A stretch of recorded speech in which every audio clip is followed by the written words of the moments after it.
Hello and welcome to the Arms Control Poser podcast. My name is William Alberque, Director of Strategy, Technology, and Arms Control at the International Institute for Strategic Studies in Berlin. I will be your host as we explore the world of arms control. On each podcast, I will interview the great and the good of the arms control community about a current event related to a treaty or agreement, past, present, or only proposed. Then together we will go, hopefully, deep enough on the history and functioning of the agreement to help you make sense of it all. And, well, that's the idea anyway. This podcast is funded by the European Union Non-Proliferation and Disarmament Consortium. Now let's get underway.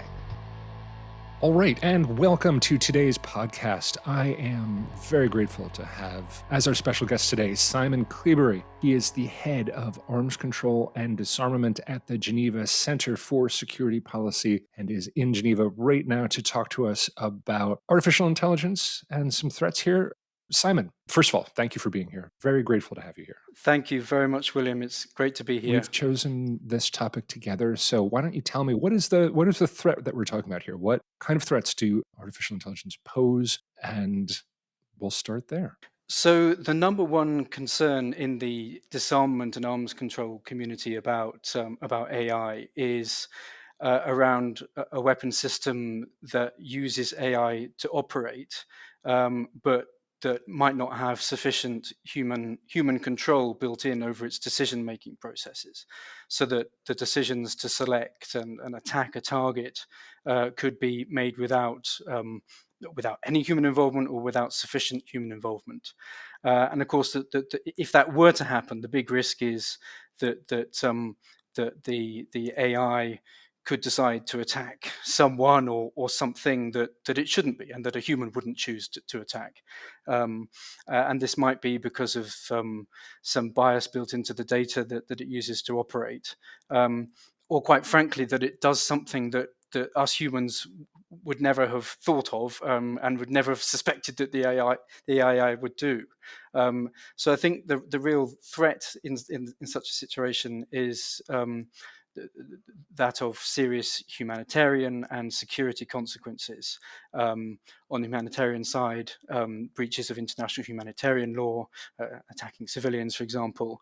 And then on the security side, if the weapon system does something that sparks a conflict or exacerbates an existing conflict. So this is all really interesting as a concept, and the way you approached it is, one of the things that I always think about. As you said, this is a concern in the arms control community that there's going to be decision making by weapons enabled with AI that will leave a human out of the loop or will modify or distort how humans see something to make it more likely to have conflict. How realistic is this threat? Are there countries that are incorporating AI that are taking humans out of the loop, which is a common understanding for international humanitarian law? Is this a threat that we see today, or is this a threat that we're worried about in the future? Is this a threat that we're on the cusp, where you see things that are happening where this is actually likely or emerging, happening right now? So I'm reassured from the conversations I've had with military colleagues that actually, from a military perspective, they would never develop a system that had no human control over it. There would always be a human making decisions around selection and targeting and when to attack. So I'm reassured from that perspective. But of course, we're talking here about state militaries, and I guess there's a risk of what non-state actors might do. And I would say that I'm also reassured, certainly in terms of the intergovernmental discussions, that there is everyone agrees that international humanitarian law applies, and that there always should be a human in the decision-making process. So I'm reassured by that. But I think what I think is on people's minds and what's worrying people is that the technology is moving so fast that we might come up against a situation whereby whereby those kind of reassurances that countries have given kind of orally in meetings and within their militaries is not sufficient to be able to regulate it. And I hope that doesn't happen. And as I say, I'm reassured by the conversations I've had on the military side. But I think in the absence, and many people would argue that in the absence of fixed agreements and regulation on this, that actually militaries could do this in the future, and it's that kind of, I don't know, almost kind of Wild West field that if it's not regulated, then someone might go too far. I don't want to argue against this because certainly, one of the things that you learn about when you study the history of arms control is that often the places where you get the best agreements, the most lasting agreements, are the ones where the primary countries that could do this decide they don't really want to and therefore ban it. You know what I mean? It's much harder to ban something that everyone or at least one party thinks is incredibly useful. It's much easier to get rid of things like whether it's chemical weapons or biological weapons when the US and the Soviets decided, no, we don't really need this. Then it was much easier to enter into an agreement. So, I do think there is utility in having such an agreement. But it also strikes me this is really interesting. This is one of those problems that people have been wrestling with for as long as people have been aware of computers. One thing that's interesting to go back, if you read Herman Kahn's On Thermonuclear War, actually, the movie Dr. Strangelove based the idea of the doomsday computer that would read the conditions and launch nuclear war on something that Herman Kahn described in that book. There's another great Cold War movie called War Games, where an artificial intelligence decides it's going to start World War III because it gets confused. There's other science fiction where AI decides to get rid of humans, Terminator. So this is a problem that we've been wrestling with, at least in fiction, for decades and decades. But you're saying that we're now reaching a point where it may be more of a threat in the future. And so there is a possibility to have a conversation about limiting these types of technologies. Have there been successful efforts in the past? And are there efforts underway now? In what fora are these conversations happening? And what are the prospects for the future So here? yes, I think just to go back to what you said, I think disarmament diplomats have been talking for a while now about the potential impact of emerging technologies on arms control, but they have been doing it in different places. It's been rather fragmented, and no one quite knows how and where to have the conversation. So that's why I've become interested in this, and on the point about what agreements we have at the moment, there's and what processes at the moment, there isn't really very much at the moment. Mm. In terms of the law, your starting place is, as I mentioned, international humanitarian law, but that, I think most people would argue that that's not sufficient because it wouldn't cover all scenarios. Um, so. And the one process with a specific mandate to look at autonomy in weapons systems is the one on lethal autonomous weapons systems, which has been happening actually now for a good 10 years under the Convention on Certain Conventional Weapons, and that. I think it would be fair to say has made some progress, but the progress is quite slow. I think there have been very good discussions around human in the loop, human involvement in decision making, but it hasn't got anywhere near to coming to an agreement or any new regulation on the issue. It has agreed 11 guiding principles on the use of lethal autonomous weapon systems, where everyone has agreed that IHL applies to all weapon systems, and including the potential development of laws, and that human responsibility for decision making must be retained. But they're just principles. They're not. I don't think I would describe them as regulation because they're not legally binding.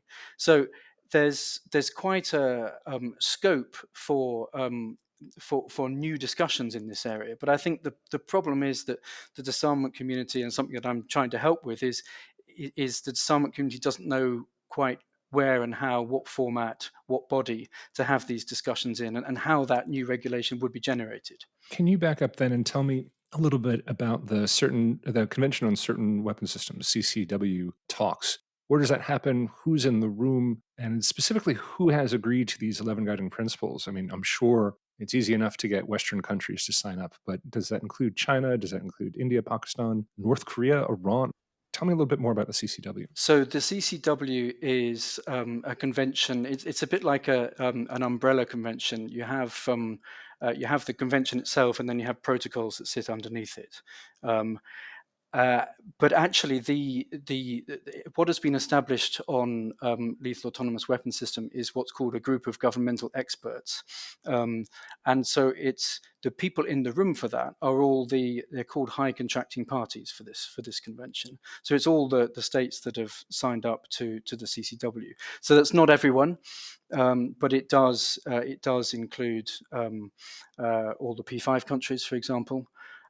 So it's quite a major representation of the states of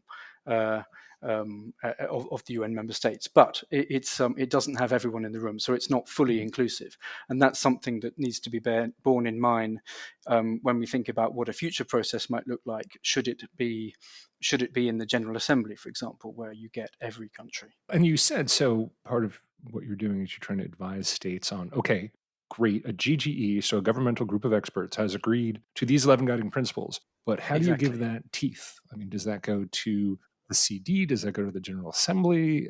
Is it a standalone treaty or agreement? Is it like missile technology control regime? Will certain countries sign up to it and other countries not?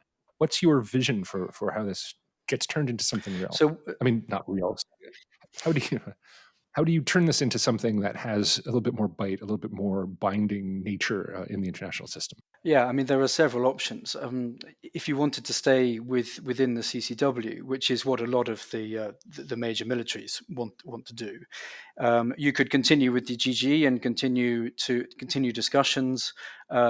Many people want those discussions to lead to a new legally binding agreement, which would probably take the form of a new protocol to the CCW. So that's what they would be looking for there. Mm. Now, you could take it out of that convention and have a fully standalone process, probably started off in the General Assembly. You would uh, create a new process through the General Assembly, which, as I said, would have everyone involved. But and then you could have the negotiations through the UN, and then if you came up with an agreement, then everyone would join it or not in the usual way. Um, the other options would be you can have discussions in the CD. Of course, the CD has a negotiating mandate. The problem with, and that's the Conference on Disarmament. The problem with the Conference on Disarmament is that it only has 65 members. Although the advantage to the CD is that it does have all the major military powers in the room. It could it could negotiate a treaty, and then once that was adopted, then others could join it in the usual way as well. But I think the problem with the CD is that it is very deadlocked at the moment. There is an initiative from Pakistan actually to try and get discussions going in the CD on the military use of AI, which I mean, they've suggested a new agenda item. They've suggested having a working group on the subject. Those are not impossible, but the problem is with the CD at the moment that it's very deadlocked, and I don't think, and you need consensus to agree on anything there. So the prospects of going down the CD route, I think, are pretty unlikely. I think either the CCW route or the UN General Assembly route would be more likely. A final option would be to create a new body to address AI and arms control, perhaps across the board. But I think there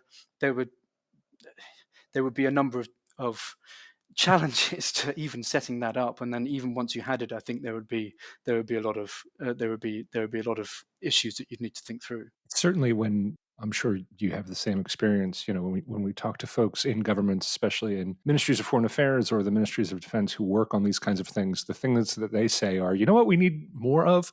More formats. We need more formats that I have to cover. More things. It becomes a problem. It's one of the things, certainly like looking at outer space, countries trying to cover Vienna and Geneva and New York on these topics can be a real challenge. So you can see just from an inertial point of view or from a bureaucratic and function point of view that you'd want to keep it in an existing format like CCW rather than create something new. But I wanted to ask about the CD for just a second.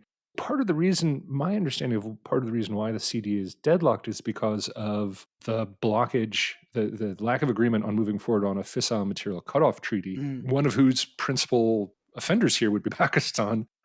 So I'm really curious, is that the blockage in the CD? What's the division in the CD that would prevent something like this to coming to the table if a country like Pakistan's the one that's actually pushing for agreement? Well, traditionally, the blockage on the CD, you mentioned the Fissile Material Cutoff Treaty, was over making progress on that and then making progress on space security, particularly on the Paros agenda item. And the two tended to be played off against each other, saying, well, if we're going to do that, then we have to do that one as well.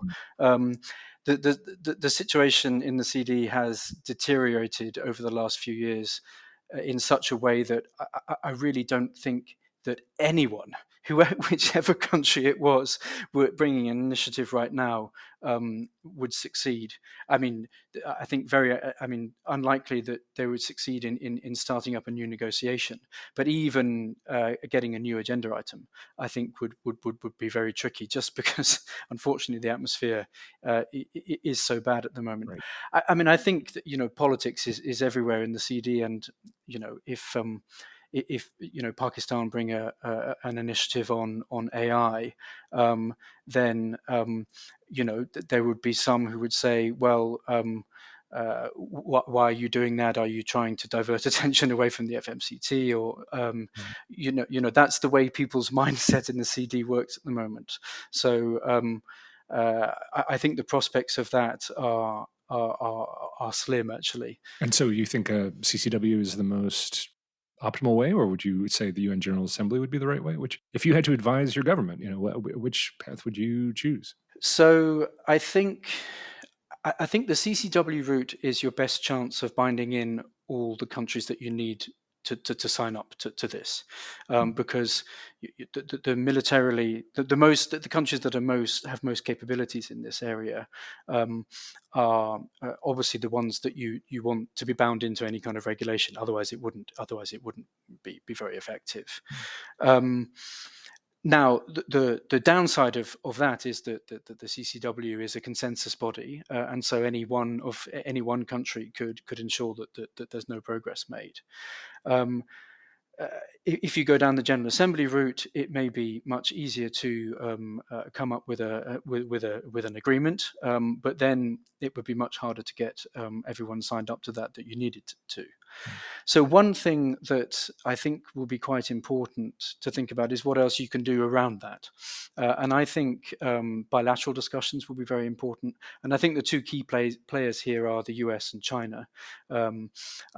Trying to get them to have arms control discussions is very tricky at the moment, but perhaps talking about AI is a way into it, because they're the two most advanced in this area.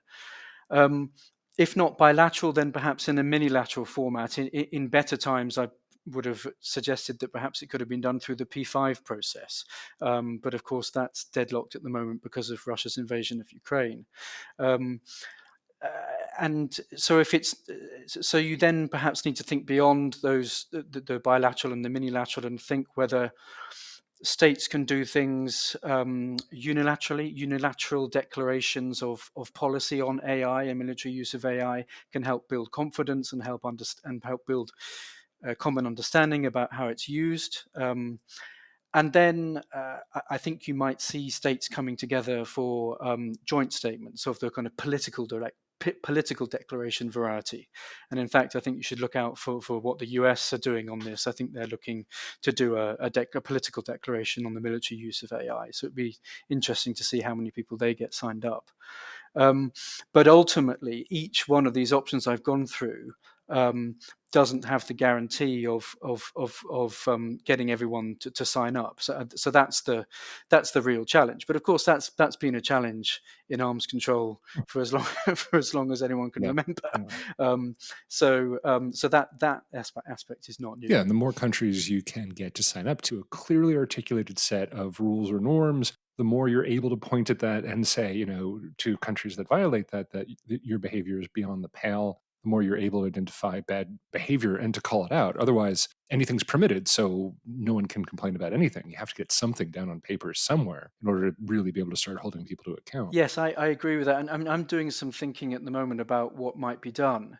I mean, the problem is that traditionally arms control has taken a long time, and you have to, in fact, you kind of deliberately build in very long consultative processes, and then negotiations can take years. And in this area, perhaps we don't actually have all that time, and but maybe that could be a blessing.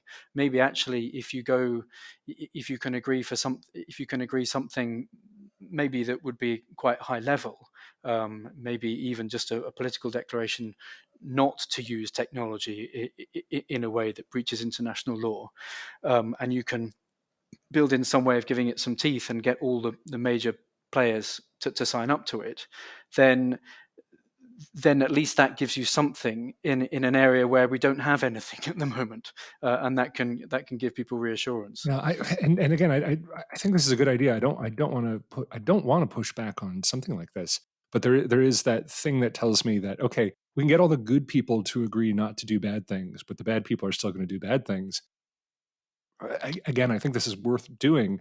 But the other thing that sits sort of in the back of my head as I think about this is the worst atrocities that we've seen. You know, you think of Ukraine and Russia are decisions by humans to try to kill as many civilians as humanly possible, unleashing anti-ship cruise missiles on shopping malls and things like that. So I do think it's worth doing because I think there's a lot more risk of even more dangerous types of decisions being made. But people make horrible enough decisions that Yeah, I think this is it's a tough one to get your head around it's another sometimes. element to why this is so challenging, is that the existing arms control architecture is under real pressure at the moment, and you talked there about breaches of international law, international humanitarian law, but also the disarmament arms control architecture itself is under a lot of pressure at the moment, and you see uh, countries breaching agreements, you see countries leaving agreements, and so I think that it means that uh, the environment now for entering into new agreements, where you need a certain amount of trust and goodwill, and the political geopolitical environment needs to be ripe for those negotiations to be successful. We just don't have that at the moment, so it is very challenging. But I agree with you that humans are quite capable of making terrible decisions themselves. They don't need the AI to do it for them. That's a good place to take a quick pause. When we come back with Simon Cleobury, we're going to continue our discussion on artificial intelligence. You're listening to William Alberque on the Arms Control Poser podcast.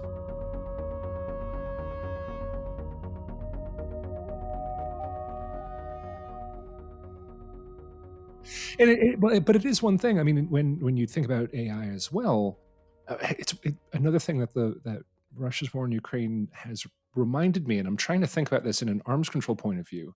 In the West, we have a very different valuation. You know, you think about the US or the UK's complete aversion to casualties. That first of all, you know, the loss of any of their own soldiers is a huge issue, and loss of civilian life. The West has deliberately spent the past 30 years trying to improve its ability not to target or not to indiscriminately kill people in warfare. And of course, sometimes we've fallen short of that, but at least we're trying. But then you look at Russia in Chechnya, or you look at Russia in Syria, or you look at Russia in Ukraine, and they see killing civilians as a benefit, not as a fault to be ironed out of the system. They still appear to think the Italian air power theorist Duet, the idea that destroying cities is a way to win wars, you know, something very different than how we conceive of warfare. And so then when you think about a country like Russia might agree, oh yeah, you know, we have to make sure that AI doesn't support terrible decisions, but they think good decisions includes flattening cities and killing civilians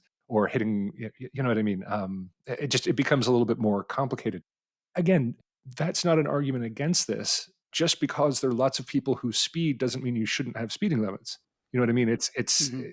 You still need some kind of rule that you can point to so that you can develop norms that then change behavior. But it is something that I keep in the back of my mind as I watch all the casualties mount up in the war in Ukraine, that we just think very differently about human life and warfare than Russia does when it executes a war. Yeah, and I mean, I'm no technical expert, but the AI uses the data that it's fed, and Mm.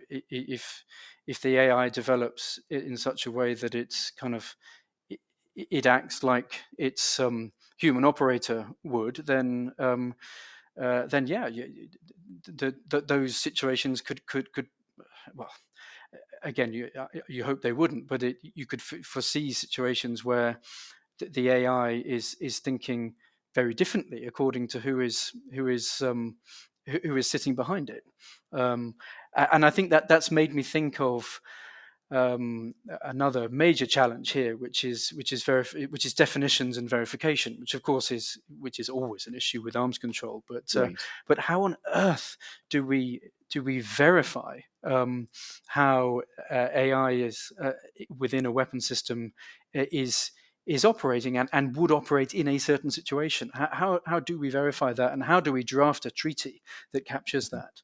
We can't even Very verify whether challenging. our kids are using AI to write papers. How are we, you know? And I mean, I know that sounds glib, but okay. So what if a leader promises you that his decision-making promise on going to war is, not being controlled by artificial intelligence, but then he's trying to sort some decision out, and he, goes to an AI generator and asks for advice. Is that even if we get agreement that it shouldn't be done, there still may be people who in that loop are so overwhelmed in that decision loop on war or killing, may seek solace in using AI to sort of ameliorate their own guilt about decision making and hand that over. So verification becomes kind of a nightmare that there. Exactly, and then the issue of responsibility. Who's if something terrible happens, whose fault was it, and then you have access to justice issues, perhaps. So it opens up a lot of legal and ethical humanitarian issues. Here's where I think the phrase arms control, I recall Heather Williams, who's at CSIS and Pony in the United States, said, arms control needs a rebranding because we use the word arms control, the phrase arms control. We think automatically, okay, it has to be a written treaty, it has to be legally binding, there has to be verification, there has to be consequences for violating it. And then you think, well, okay, but the way we govern the sea, the way that we govern aircraft, the way that we are now talking about governance in outer space, you don't necessarily need that. First, it would be nice if we had some sort of set of rules and norms and principles that we can agree upon. And if in the future we can get to a legally binding treaty, sure, okay. But at this stage, it would be nice if we could walk before we ran. It's like somebody saying right now we need a legally binding treaty to outlaw any kind of AI in decision making on force. It's just such a huge ask. Whereas saying, okay, we have these 11 guiding principles. How can we get this into a wider agreement? And then, in the future, sure, towards a path that could be legally binding. But having just agreed upon rules and norms would be a nice first step. Or am I being not ambitious enough? Should we be thinking automatically about jumping into arms control with verification and inspectors and all that kind of stuff? I think there is an opportunity here to look at how we do arms control. And as I was saying, I think the kind of traditional way of doing it is going to be very challenging here. Um, so I think we should look for opportunities to do things differently. I think the processes that we've had, particularly the process on outer space and responsible space behaviors, is one that could be looked at here, because actually it's trying to coming to a common understanding about how to use this technology, Mm. and be aware of what each other is up to, so that there are no that reduces the risk of miscalculation and misunderstanding. I think is quite a good model to borrow from. That still requires a lot of dialogue, a lot of consultation, and it requires states to genuinely commit to that process, and be sufficiently open and transparent to share policies and doctrines in that area. But that, I think, is definitely got to be part of the picture. I think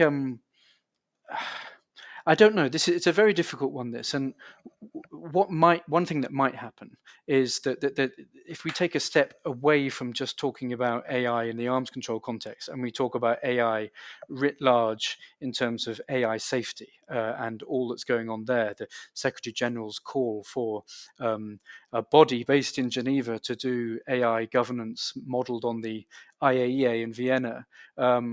If we had a body like that, could that actually play? I'm assuming that would be agreed by members of the UN. I don't know whether it will be, but if you had a body that was looking at the AI safety, could that then feed in to Yes. what happens in the arms control sector in terms of kind of setting codes of conduct and setting Mhm. guidelines for how to use AI that would then inform what we do in the arms control world and actually perhaps even do some of the job for us, if you know what I mean, so that you're not completely starting from scratch. Because if arms control diplomats did that, I think you're in for long processes that may that may never reach That agreement. sounds like it makes more sense to me. Something where you would create almost a global advisory board, best standards and practices, a place where countries could positively go and evaluate, and countries that were worried about what other countries are doing to create a forum where they could have dialogue about stated policies and to try to address any discrepancies in implementation, but not in a harshly legalistic, everything written down to the letter, but more in an advisory way in order to set policies on the right course and to provide opportunities for dialogue where we think countries are going off course. Yeah. And another thing that we haven't talked about yet is the role of industry here, or the role of Yeah, the technical people who are very sitting good. in these AI labs and coming up with this Right. technology.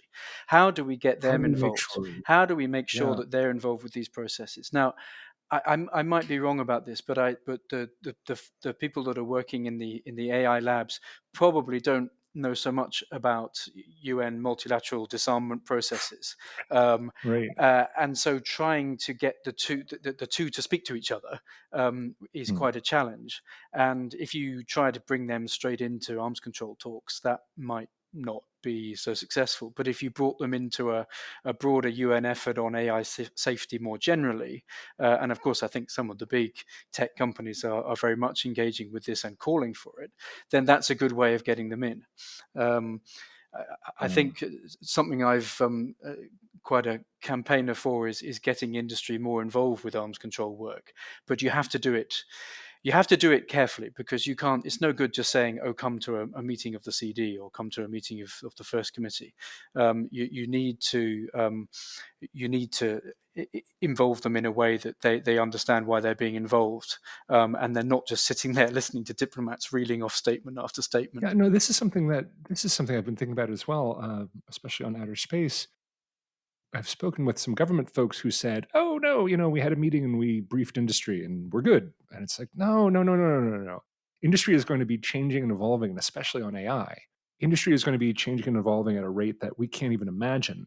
And so, how do you create then a regular forum where you bring industry together, where it's in their interest, even though they're competing, to have this kind of conversation, and then have governments able to access that and exchange information with industry, because sometimes industry may come up with governance ideas or concepts amongst themselves that is very useful. So we want to take advantage of that. But at the same time, we need to keep abreast of developments in industry that could ultimately, because of perfectly normal logic and commercial logic, could end up creating a destabilizing technology or destabilizing system. So you need something that has both angles to it, where industry is incentivized to come together and talk, the conversation with government as well, but then also government can send messages and communicate with and keep industry engaged. Are there any examples that you can think of where that exists and that works? Oh, that's a good question.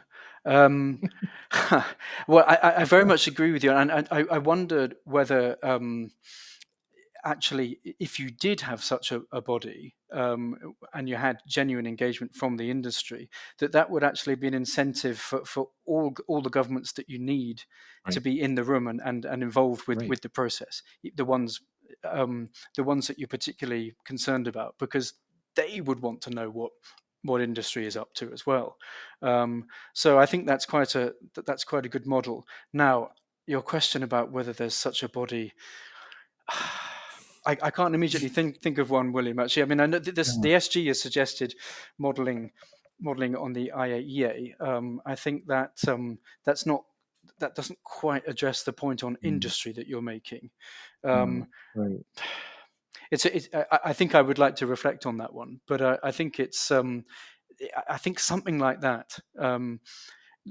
That genuinely brings the two together and is not just industry coming to a UN multilateral meeting and listening to statement after statement. That won't Right. work. But a genuine dialogue, Yeah. and making industry understand that that they very much need to be part of creating the regulation here. Right. Um, yeah. Yeah, no, I think you're absolutely right. So yeah, it should be possible to convince industry that they need to know what's going on simply in order to be able to function in this field, because governments may come up with some ideas that are untenable or unviable, or simply just limit what industry wants to do. So they need to know about that. They need to have some input.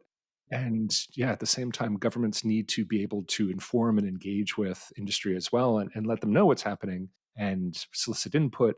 Industries, if you could actually get it off the ground, if you could demonstrate to industry that there's value in this and that they have a certain positive position in terms of informing governments and having some influence, then it becomes a network good. Then everyone's going to want to be in that room. And you know what I mean? It becomes something where all of industry would then want to be there, because if they saw that some industry was having a voice, you wouldn't want to be left out of that. And the same thing with governments. If they think, well, this is actually effective in talking to the people who are making these changes at the bleeding edge, then governments would want to be in that room as well. But structuring that, yeah, I can't think of example.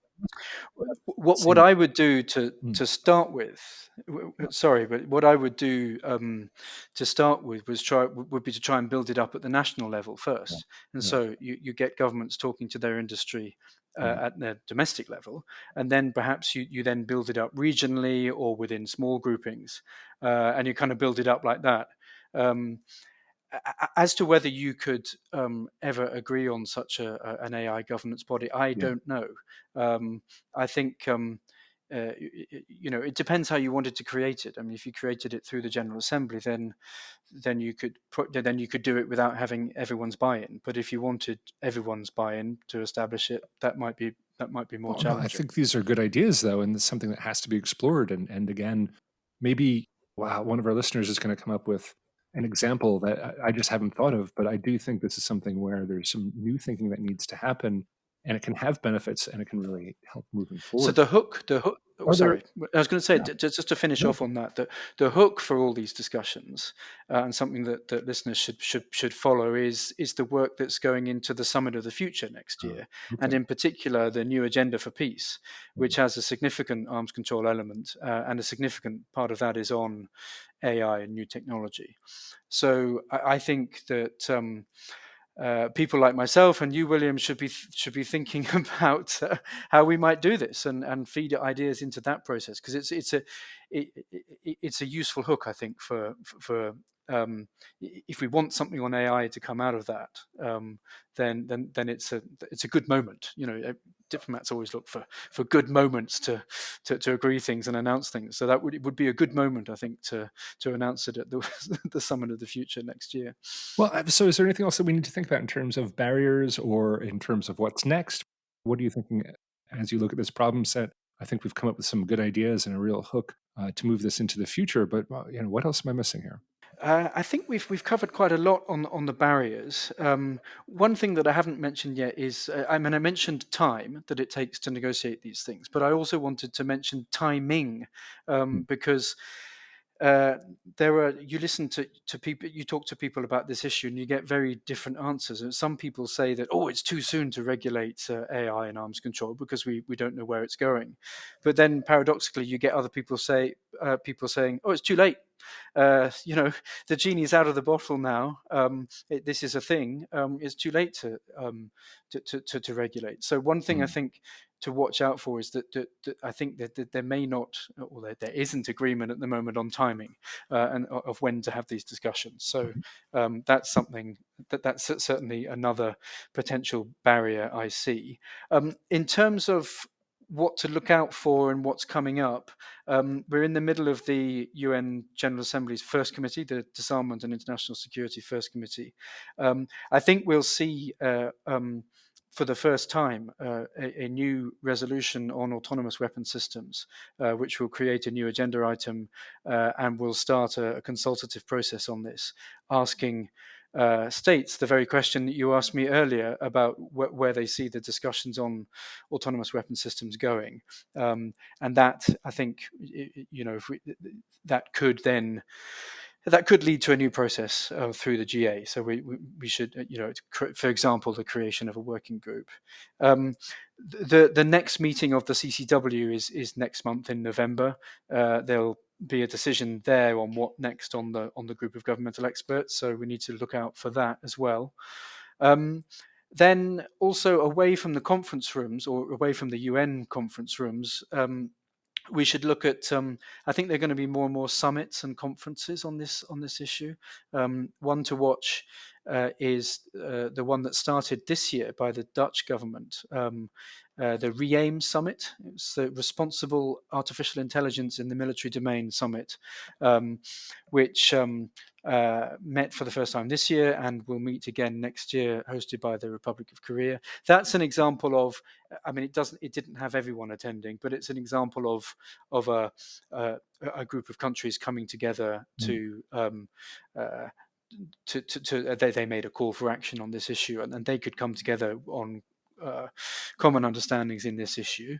And then, as I mentioned earlier, I think look out for political declarations, and particularly the one that the US is looking to do. And we just talked about the new agenda for peace and the summit for the future. I think that that is a process that is it's got a huge agenda, but I tend to think that AI is such a big issue now across the board for everyone that we should be looking for something on AI coming out of that. Well, so yeah, it sounds like there are at the UN level, at the CCW level, at the minilateral level, track 1.5, track 1, and track 2 discussions. But what really needs to happen, as you point out, this stuff takes time, but putting this all into a framework and taking the guidelines, the unilateral declarations, and trying to put that in a system. I think that's to try to organize all this and try to think about what a good end state would be, would then help to clarify all these processes, because there's always the danger that you're going to have all these processes spinning in different directions, coming up with their own products, but there's no real unifying theory underneath it. Here, I think about, in the NPT, you have NPDI, you have IPNDV, you have SEND, you have the Stockholm Initiative. You've got all these different things, but no one's saying, okay, how does this all fit together and actually make change? What's the end state we're aiming for here? So it strikes me that there's a lot of good work that could still happen in terms of, let's go ahead and articulate what some of these norms should be. Let's look at how all of this could fit together. And then you could use all of these existing formats to make advances until it can rationalize itself and coalesce and become more of a cogent, coherent way forward. Yes, and so that would be the advantage of having a body that could bring everyone together to have these discussions in one place would be that you would reduce the risk of fragmented and piecemeal regulation on this, and you would hope that that body could bring some level of uniformity to what states are agreeing on this. Now, presumably that body then wouldn't have the mandate to be able to amend existing treaties. It would then have to be sent down to the level of the treaty or the body that you're talking about. But if it had been agreed at the kind of the higher body level, then you increase the chances of getting good regulation that is then consistent across the piece, and it avoids the fragmentation that you talked about. I think that's it exactly. Well, what do you think? I think we've just about covered it. I think we've got a good idea of what's going on, what to look out for, what kinds of things that need to happen next. Any final thoughts? Just to thank you very much, William. I through the course of talking to you, have already got 2 or 3 things to go away and research and hopefully come up with some ideas to feed back into the arms control community. So thank you. I've really enjoyed the conversation. Well, that's great. Thank you. I've learned a lot as well. And hopefully we'll have you back on the podcast relatively soon when you've thought of some of these ideas even more and you've got some proposals and you can big it up and push it forward. Pressure on. Thank you very much, Simon. Simon Cleobury, Head of Arms Control and Disarmament at the Geneva Centre for Security Policy. Thank you for this conversation. That about does it for part 1. When we come back in part 2, we'll talk about Simon Cleobury's life and times. Thank you very much.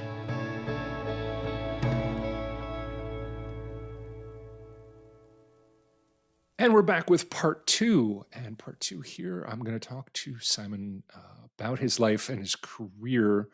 So let's start with how you got to where you are right now, and then we'll go back in time a little bit further. So how did you get your current job? What were you doing before? You were in the UK government, is that right? Yes. So before the role at the Geneva Centre for Security Policy, which I started just a few months ago in July, I spent just under 11 years with the UK Foreign Office, first in New York at the UK mission to the UN in New York, working in the Security Council team. And more recently at the UK mission to the UN in Geneva as the Deputy Disarmament Ambassador. So I did over 10 years of work on international security, first in the Security Council and then here in Geneva on disarmament and arms control.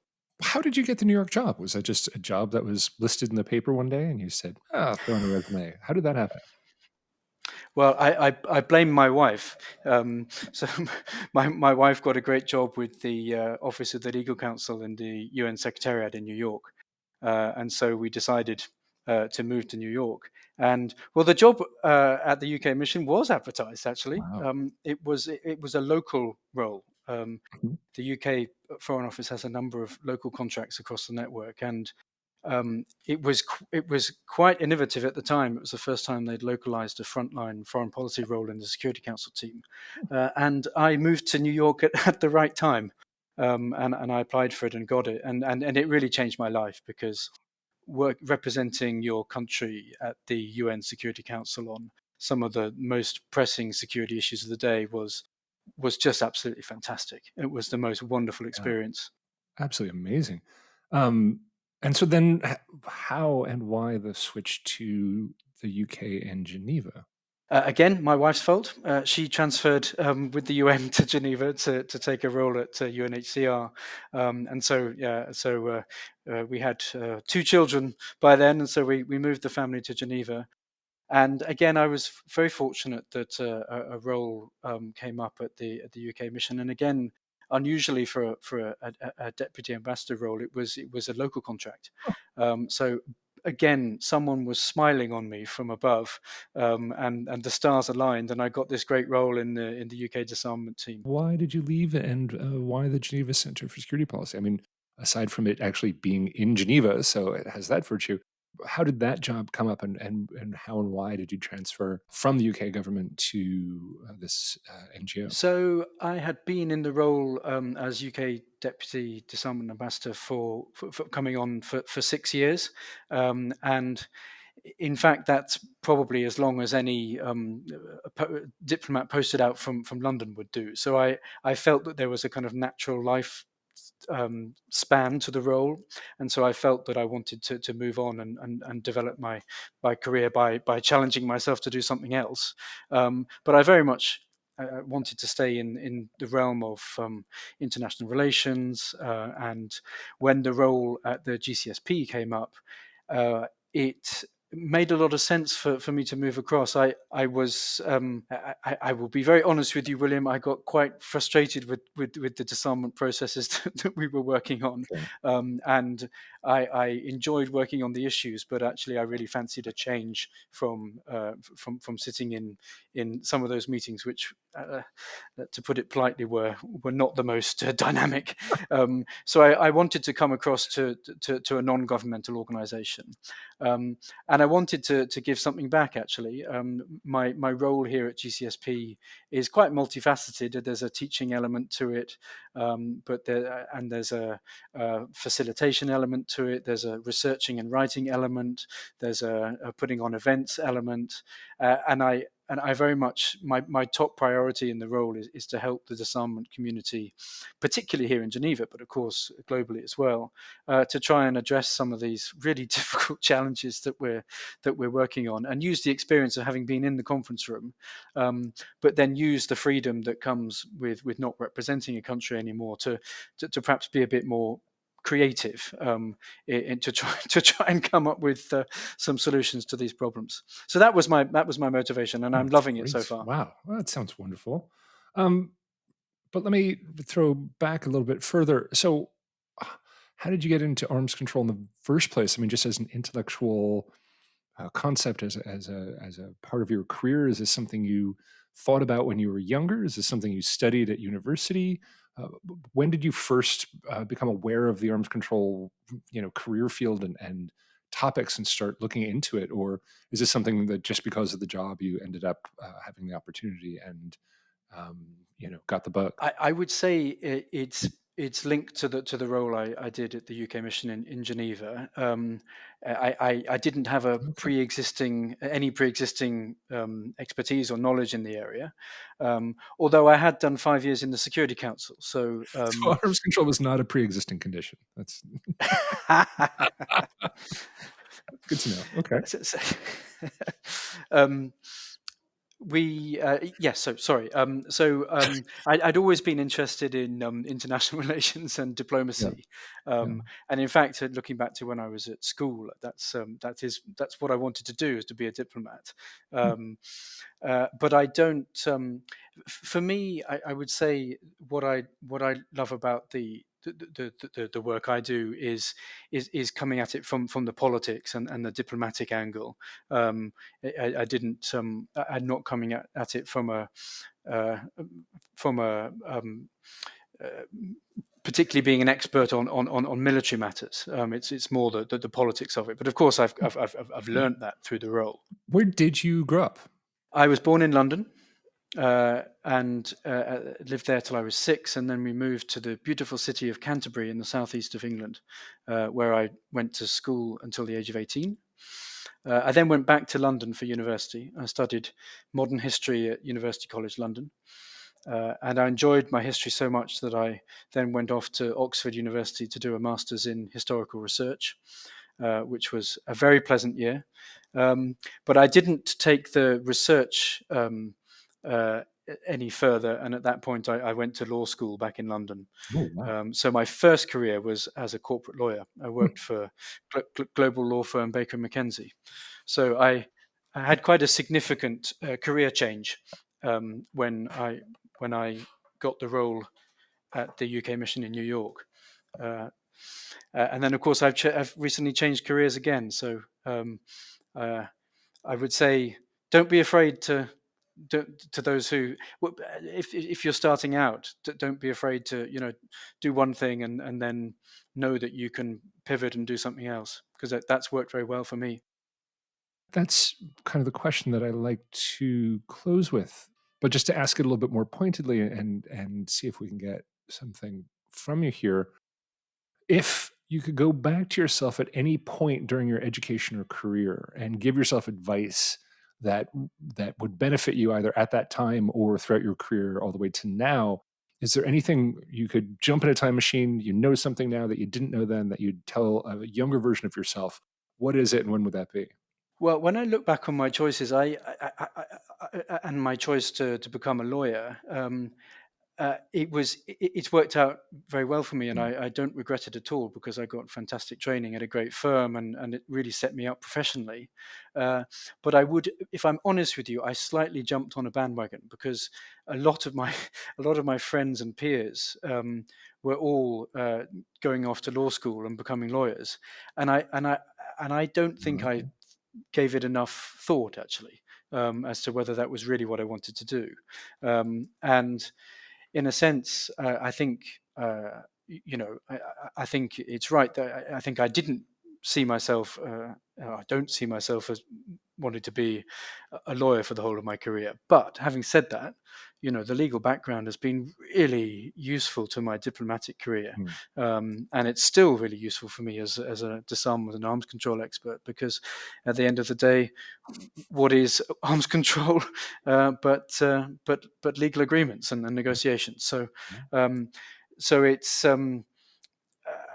I mean, that's a roundabout way of saying I'm pretty happy with how it worked out, but also my younger self, I probably felt the pressure to I must decide on a profession now, and I must go off from university and do that immediately, whereas I could perhaps have thought, well, I'll do this for a while and know that I can then change careers at a later point, which I did do. So it's not a regret, but it's perhaps just a reflection. No, sure. I mean, things worked out, but just to be able to say to a younger version of yourself, that a law degree may be a tool for your toolkit, but not a way of life, and to have courage to look beyond the framework of being a lawyer in terms of what you would do for your life. I mean, it's literally what you've ended up doing. So I think knowing that when you were younger might have maybe given yourself a little bit more comfort, a little bit more certainty about where you were going. Yeah, I think so. I would agree with that. That's great. All right.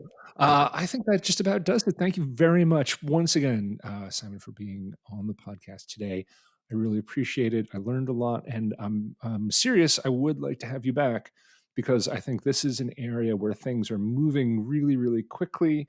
And there's also some really interesting other people out there. Maybe we can team up and bring another guest on and bounce some ideas off them as well, and hopefully advance our knowledge on the possibilities for arms control and AI in the future. What do you think? I think that's a great idea. Yeah, I think we should. I think we should take the opportunity here to bounce ideas off each other, and try to be a bit creative. It's Yeah. fast moving, but I think that means that we can be right on the cutting edge of brainstorming some ideas about how to address these very serious challenges. Simon, once again, thank you very much. Have a great day. Thank you so much, William. And hopefully I will see you on the next one. And that's all we have time for today. My thanks once again to Simon Cleobury for the great conversation. Thanks as always to the European Union Non-Proliferation and Disarmament Consortium for funding this podcast. Thanks to B. Aubrey Freeman for the excellent music. I've been William Alberque. See you next time on the Arms Control Poser podcast. I repeat again.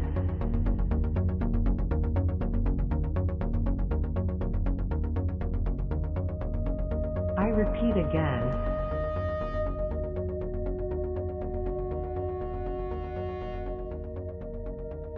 I repeat again.